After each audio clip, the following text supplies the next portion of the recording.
आज genetic disorder में ट्राइज़ोमी के बारे में पढ़ेंगे। ट्राइज़ोमी का मतलब ये होता है कि नॉर्मली एक क्रोमोज़ोम दो में कन्वर्ट हो जाता है, यानी कॉपी हो जाता है सेम आइडेंटिकल। अगर कोई क्रोमोज़ोम गलती से 3 में कन्वर्ट हो जाए, मतलब 3 में कन्वर्ट हो जाए, उसे कहते हैं ट्राइज़ोमी। ट्राई का मतलब 3, ज़ोमी का मतलब क्रोमोज़ोम से निकला हुआ है। अब ये डिपेंड करता है कौन सा नंबर कॉपी हो रहा है, यानी किस नंबर पे कॉपी। नंबर 10 से 11, 12, मतलब टोटल होते हैं 23। अगर ये पेयर में हो जाए तो वो 23 होंगे, अगर ये इंडिविजुअली के देखेंगे तो 46 बन जाते हैं। ट्राइज़ोमी में गलती से क्या हो जाता है कि अगर एक्स्ट्रा बन जाए कॉपी, कोई भी कॉपी एक्स्ट्रा बन जाए, तो 46 के बजाय 47 हो जाते टोटल।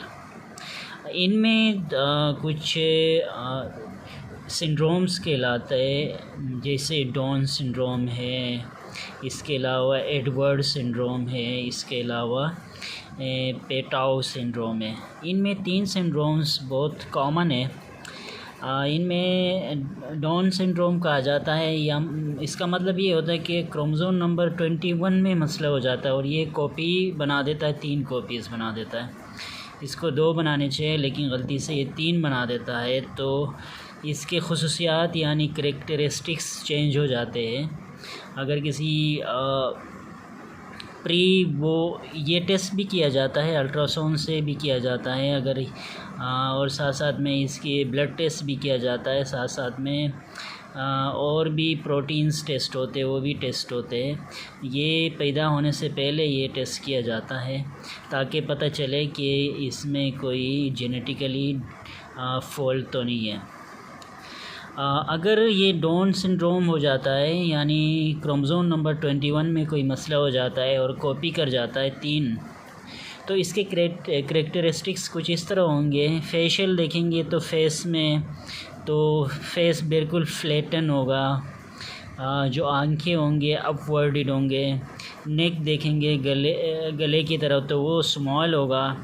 हाथ और पाँव देखेंगे वो शॉर्ट यानी स्मॉल होंगे।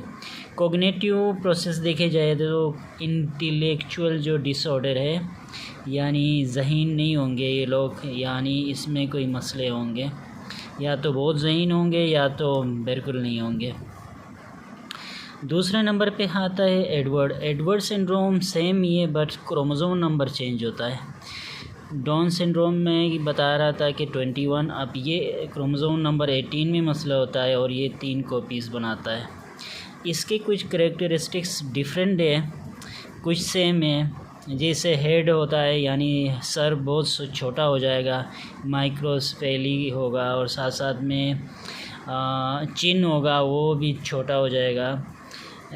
पाँव की बात करें तो रोकर बॉटम फीट, यानी ये एक रोकर जैसे फीट होंगे। कन्वेक्स सोल होंगे, यानी जो सोल है पाँव का निचला हिस्सा, जो अमूमन थोड़ा सा खड़ा टाइप का होता है, वो नहीं होगा, बिल्कुल उभरा हुआ होगा। जो अमूमन साइकिलिंग कराते हैं तो नॉर्मल करने के लिए, उनमें ये उभरा हुआ होगा। इंटेलेक्चुअल डिसऑर्डर होगा, डिजीज़ होंगे। फीडिंग यानी खाना खाने में मसला होगा, दूध पीने में, बच्चे अगर पैदा होंगे तो ब्रीदिंग में मसला होगा। इनमें एक कॉमन ये होगा, ये seizure activity on and off होती रहेगी इनमें, क्योंकि क्रोमोज़ोम नंबर 18 बहुत इम्पोर्टेंट है सीज़र एक्टिविटी को कंट्रोल करने के लिए। इसके साथ साथ पेटाउ जो सिंड्रोम है, इसमें क्रोमोज़ोम नंबर 13 में मसला आता है। इसके करैक्टरिस्टिक्स तकरीबन इन दोनों के कॉमन होते हैं, जैसे डाउन सिंड्रोम है इस जैसे है पूरे, कोई डिफरेंस नहीं है, इनमें सेम होते हैं।